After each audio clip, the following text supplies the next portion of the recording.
Hai hai hai, kembali lagi di channel Asri Supriyanti, channelnya alur film yang seru-seru. Kali ini saya akan menceritakan alur film yang berjudul Aspal. Film ini berkisah tentang orang-orang yang bertanggung jawab untuk menghentikan meletusnya Gunung Baekdu.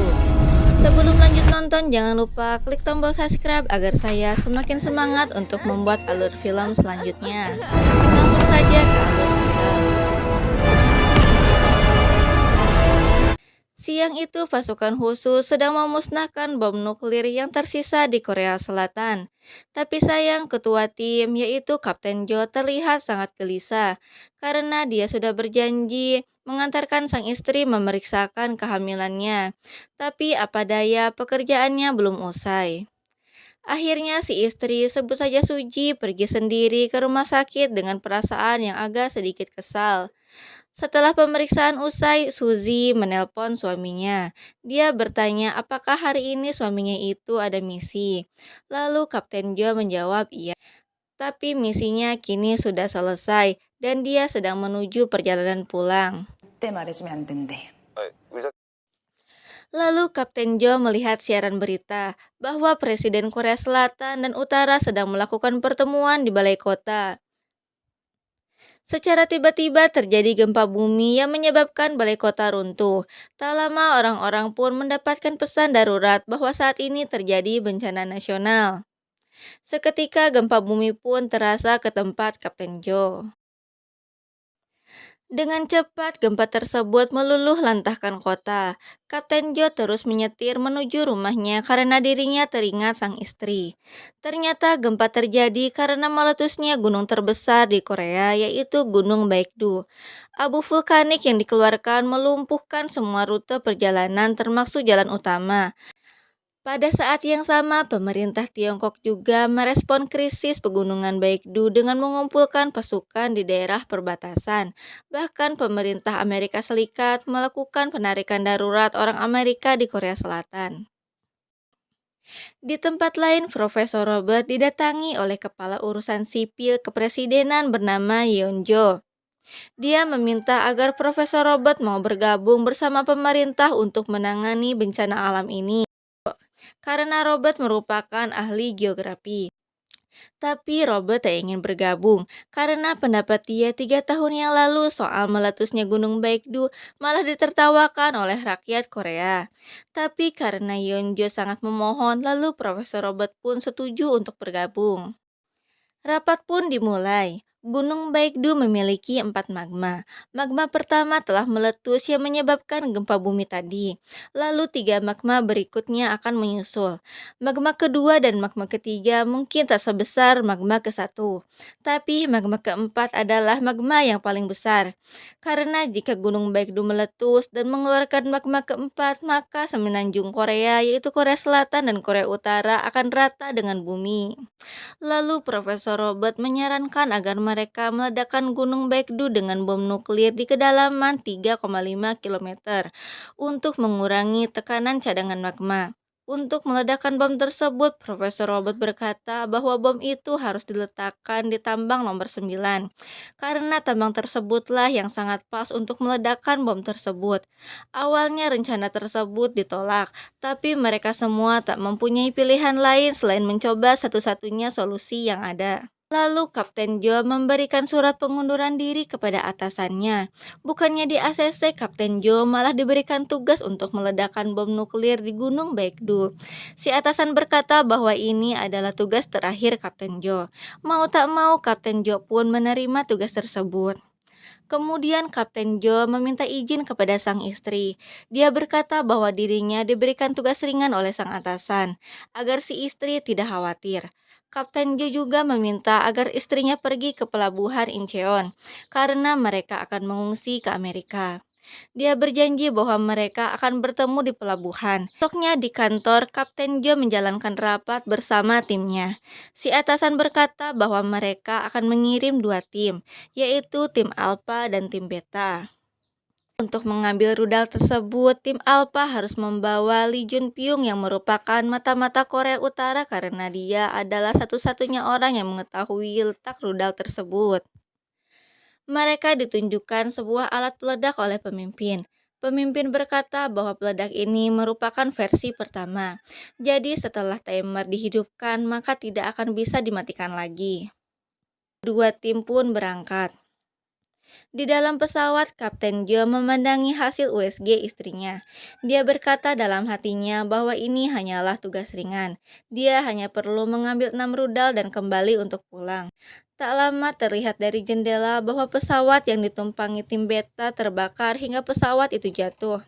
Karena pesawat tim beta jatuh, mau tak mau Kapten Jo meminta agar timnya melakukan terjun payung. Semua tim Alpha dapat mendarat dengan selamat.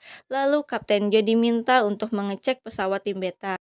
Karena di sana terdapat peta Gunung Baekdu, pengidentifikasi GPS, serta detonator yang sangat penting. Ternyata semua tim Beta tidak ada yang selamat satupun. Untungnya semua alat dapat terselamatkan sebelum pesawat tim Beta meledak. Kemudian tim Alpha diminta untuk pergi ke penampungan sesuai arahan pengidentifikasi GPS untuk menjemput Lee Jun Pyong. Di dalam mobil, Kapten Jo menjelaskan bahwa atasan tidak akan mengirim pasukan bantuan karena abu vulkanik yang sangat tebal. Atasan menyerahkan semua tugas ini kepada tim Alpha. Lalu Taesik berkata bahwa ini hanyalah tugas yang mudah karena mereka hanya perlu menekan tombol timer detonator lalu pergi. Akhirnya tim Alpha pun sampai di penampungan. Dari kejauhan mereka melihat bahwa terjadi kerusuhan di penampungan. Bahkan para penjaga di sana telah tewas. Tapi anehnya GPS yang terpasang di tubuh Lee Jun Pyong tak bergerak sedikit pun. Itu artinya bahwa Lee Jun Pyong masih berada di penampungan tersebut. Kapten Jo memanggil nama Lee Jun Pyong. Kemudian tak lama seseorang menampakkan mukanya di dalam jeruji busi. Awalnya mereka meragukan bahwa itu Lee Jun Pyong karena mukanya yang berbeda dengan foto. Tapi di sana hanya dialah satu-satunya tahanan yang belum keluar dari penampungan. Kemudian mereka pun mengebom pagar besi Lee Jun Pyong. Kemudian Kapten Jo bernegosiasi dengan Lee Jun Pyong. Dia berkata bahwa Lee Jun Pyong hanya perlu mengantar mereka ke tempat senjata nuklir berada. Senjata itu akan digunakan untuk meledakkan Gunung Baekdu, lalu mereka akan memberikan kebebasan kepada Lee Jun Pyong. Setelah itu Lee Jun Pyong berdiri. Tim Alpha bergegas menaikkan senjata. Lee Jun Pyong berkata bahwa dirinya hanya meminta agar mereka mengizinkannya untuk mandi. Lalu Kapten Jo pun memberikan Lee Jun Pyong waktu 10 menit untuk membersihkan dirinya. Di dalam kamar mandi, Lee Jun Pyong mencukur rambutnya dan melepas GPS yang terpasang di kepalanya. Ternyata Lee Jun Pyong juga telah mengambil dompet Kapten Jo. Dia melihat foto USG dan peta Gunung Baekdu. Setelah menghafal rute Gunung Baekdu, Lee Jun Pyong pun memakan peta tersebut. Mobil Lee Jun Pyong menunjukkan jalan menuju tempat bom nuklir tersebut. Karena rasa lapar, Kapten Jo membagikan permen kepada timnya. Karena Lee Jun Pyong meminta, lalu Kapten Jo pun memberikannya.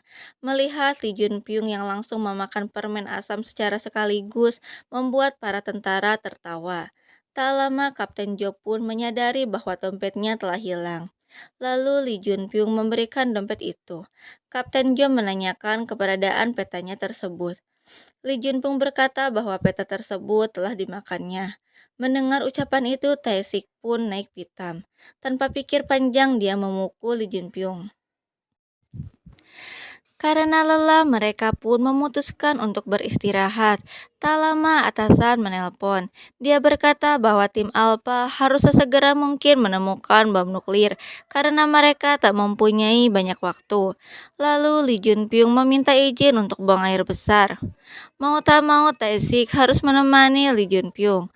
Lee Jun Pyong meminta korek api Taesik untuk menyalakan rokoknya. Setelah rokoknya menyala, Lee Jun Pyong melempar korek Taesik. Tak disangka saat Taesik mengambil koreknya, Lee Jun Pyong langsung menghajar Taesik sampai dirinya pingsan. Karena heran, Taesik tak kunjung kembali, lalu Kapten Jo pun mencari Taesik. Betapa kagetnya dia melihat Taesik yang sudah terkapar. Taesik berkata bahwa Lee Jun Pyong telah melarikan diri dan meninggalkan GPS-nya. Kemudian tim Alpha pun bergegas mencari Li Junpyung ke penjuru kota. Li Junpung pergi ke rumahnya. Dia menghubungi pemerintah Tiongkok dan berencana untuk menjual detonator kepadanya. Lalu saat tim Alpha mulai lelah, Kapten Jo melihat patung pemimpin Korea Utara yang sedang berdiri mengarah ke beberapa apartemen, yang menandakan bahwa sebenarnya Li Junpung sendiri dari tadi menatap sebuah apartemen. Saat akan pergi, Li Junpung mencoba membangunkan istrinya. Dia menanyakan keberadaan anaknya Son Ok. Si istri berkata bahwa dirinya telah menitipkan Son Ok kepada saudaranya di Putian. Li Junpung marah karena si istri telah menitipkan anaknya kepada orang lain. Lalu Li Junpung menembakkan peluru ke arah istrinya, membuat tim Alpha mengetahui keberadaannya. Li Junpung tak kuasa menembak karena bagaimanapun dia merupakan istrinya. Saat tim Alpha tiba, Li Junpung pun pergi bersama mereka. Di tempat yang berbeda, Suji mencoba menguatkan hatinya. Dia akan pergi ke pelabuhan Incheon untuk pergi ke Amerika. Akhirnya tim Alpha sampai di pabrik nuklir. Kapten Jo terlihat bingung saat akan membagikan tugas. Li Junping berkata bahwa ini hanyalah pabrik kamuflase. Mereka hanya perlu fokus pada fasilitas bawah tanah saja. Lalu Kapten Jo berkata bahwa tim 1 akan masuk melalui pintu utama. Tae-sik bertugas memadamkan listrik dan sisanya akan masuk bersamanya. Saat yang lain sibuk bertempur, Tae-sik malah kebingungan. Dia tak tahu caranya memadamkan listrik, hingga akhirnya dia memutuskan untuk mengebom tempat listrik tersebut. Melihat Kapten Jo kewalahan melawan musuh, Li Junpung meminta agar Kapten Jo memberikan senjata api kepadanya. Karena keadaan yang mendesak, lalu Kapten Jo meminjamkan pistolnya. Lalu dengan sekilas, Li Junpung pun menembak semua musuhnya. Kemudian Li Junpung membawa mereka semua ke ruangan bawah tanah, tempat di mana bom nuklir itu berada. Tanpa basa-basi, mereka pun mulai mengerjakan tugas masing-masing. Untuk mengamankan keadaan, tak lupa mereka memborgol Li Junpung ke sebuah tiang besi, hingga membuat Li Junpung tak bisa berkutik sedikit pun. Di tempat yang berbeda, Profesor Robert pusing karena jumlah radiasi yang dihasilkan tak sesuai dengan apa yang diharapkan. Di saat Kapten Jo sibuk mengerjakan tugasnya, sang istri malah terjebak di dalam mobil saat gelombang tsunami akan menerjang. Untungnya Suzy berhasil keluar dari mobilnya. Tak lama gempa susulan pun datang. Papa meminta agar Kapten Jo segera pergi dari ruangan itu. Tapi Kapten Jo terus berusaha sekuat tenaga, karena tanpa 6 rudal, alat detonator tidak akan dapat digunakan. Karena gempa itu pun gerbang bawah tanah secara otomatis akan tertutup. Lalu Li Junpung berusaha mengganjal gerbang tersebut. Kemudian saat Li Junpung pergi, dirinya mendapat kabar bahwa jika ingin mendapatkan uang, dia harus membawa alat detonator serta komandan Tin Alpha. Lalu Li Junpung pun turun ke bawah tanah lagi. Dan saat sampai ternyata tim Alpha pun telah berhasil membawa 6 rudal tersebut. Jo diberi perintah untuk membawa detonator tersebut ke Gunung Baekdu dan meledakannya, karena hanya dialah satu-satunya yang bisa membawa detonator itu. Saat gempa telah usai, Jeonyo menemui Profesor Robert. Robert berkata bahwa dirinya salah perhitungan. Detonator itu harusnya dibawa ke tambang nomor 7, agar jarak radiasi semakin besar, bukan ke tambang nomor 9. Kapten Jo berkata kepada Li Junpung bahwa mereka akan berpisah di sini, dan dia meminta agar Li Junpung memberikan peta miliknya. Saat Kapten Jo mengarahkan senjata ke arahnya, tak lama mereka mendapat serangan. Kapten Jo menelpon ke markas. Dia meminta izin untuk menggunakan senjata, karena sekarang mereka semua dihujani oleh peluru. Pasukan Kapten Jo telah kalap. Lalu Li Junpung meminta agar Kapten Jo memberikan senjata api agar dia bisa ikut membantu tim Alpha. Kemudian Kapten Jo pergi ke sebuah mobil, dan Li Junpung melindungi Kapten Jo dari belakang.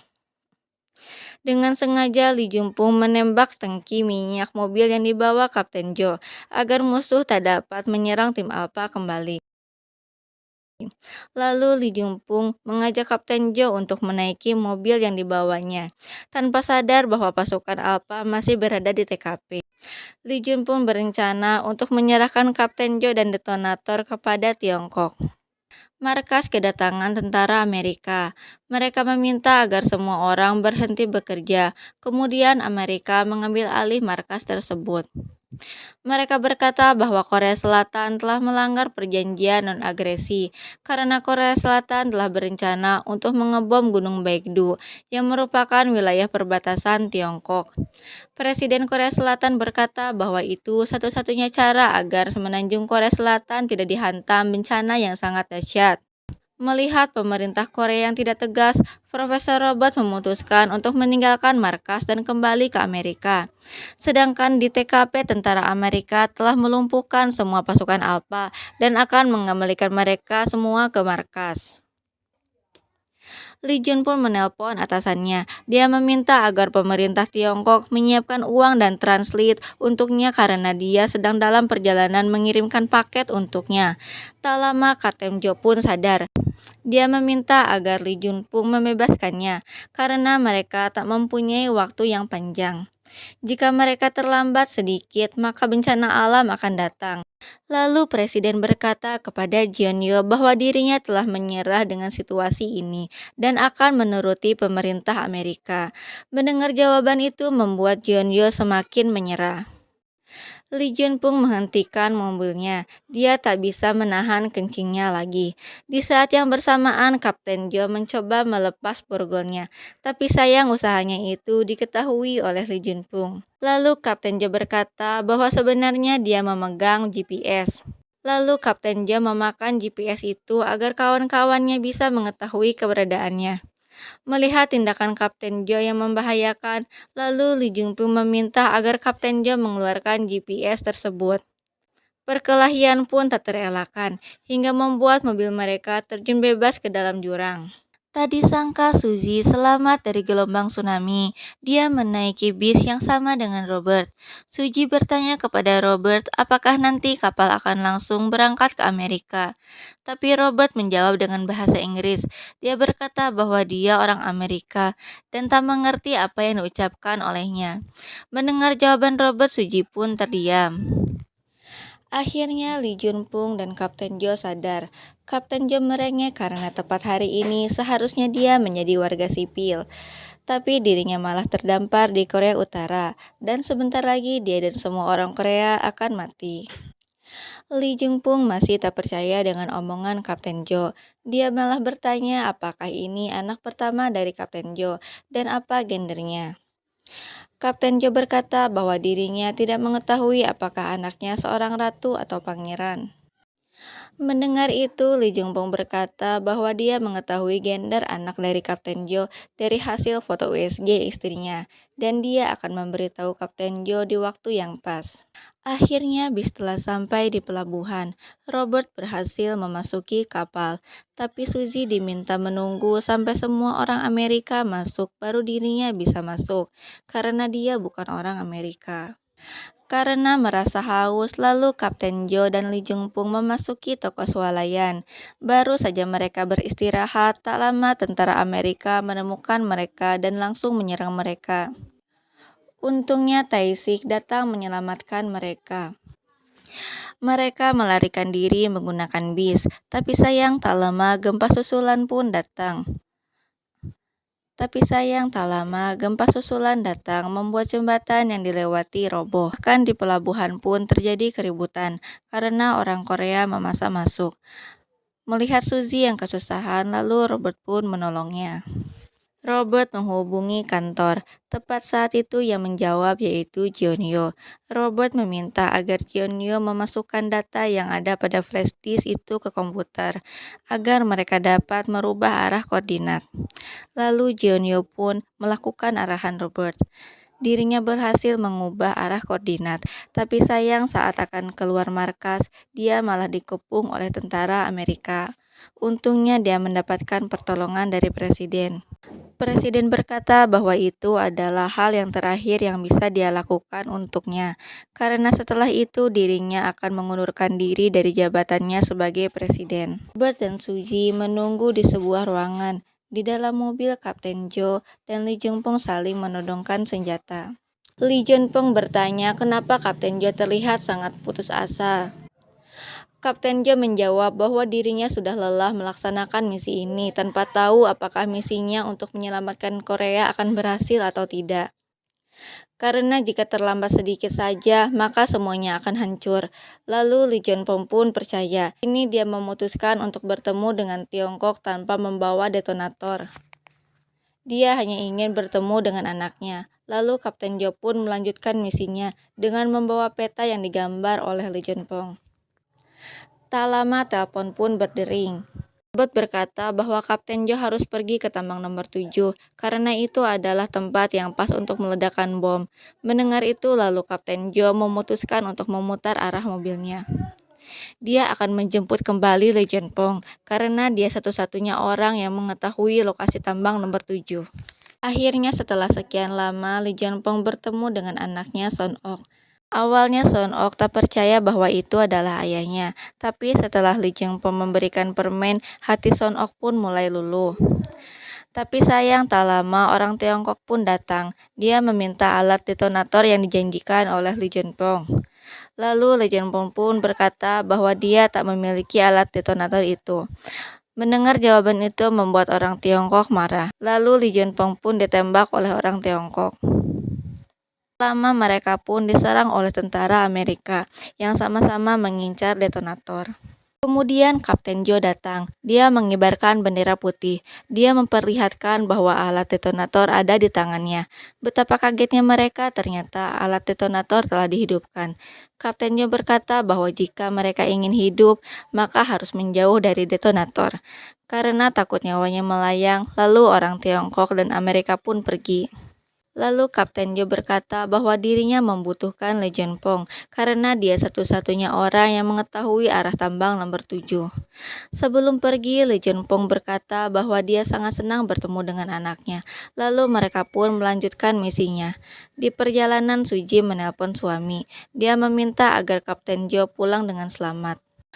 Perjalanan yang ditempuh Kapten Jo dan Lee Jong Pong sangat sulit, hingga akhirnya mereka sampai di terowongan nomor 7. Susah payah mereka membawa masuk detonator. Di tempat yang berbeda, Suji pun dibawa ke rumah sakit untuk melahirkan. Akhirnya Kapten Jo dan Lee Jong Pong sampai di lift. Kapten Jo menyiapkan peralatan untuk turun ke bawah terowongan, membuat Lee Jong Pong kaget dengan keputusannya. Karena terowongan itu sangat dalam dan orang yang masuk ke situ tidak akan bisa naik lagi. Lee Jong Pong memutuskan untuk masuk ke dalam lift, dan dia sendiri yang akan membawa detonator ke dalam terowongan. Dia meminta agar Kapten Jo berjanji untuk merawat Son Ok. Karena selama dia hidup, dia tak pernah menjadi ayah yang kompeten. Kapten Jo meminta agar Lee Jong Pong keluar, tapi Lee Jong Pong langsung memutuskan tali lift hingga membuat dia terjatuh dengan cepat. Lalu Kapten Jo pun berlari keluar gunung, karena sebentar lagi Gunung Baekdu akan meledak. Tak lama Gunung Baekdu pun meledak. Kapten Jo dan Song Ok merasa sedih karena kehilangan Lee Jong Pong. Tapi pengorbanannya tak sia-sia, karena telah menyelamatkan Korea dari bencana yang sangat besar. Scan terakhir memperlihatkan bahwa Kapten Jo hidup bahagia bersama istri dan anaknya. Bahkan dia merawat Son Ok dengan penuh kasih sayang. Nah, itulah akhir cerita dari film Aspal. Semoga kalian semua terhibur. Jangan lupa like, komen, dan subscribe channel ini agar saya semakin semangat untuk membuat alur film selanjutnya. Terima kasih.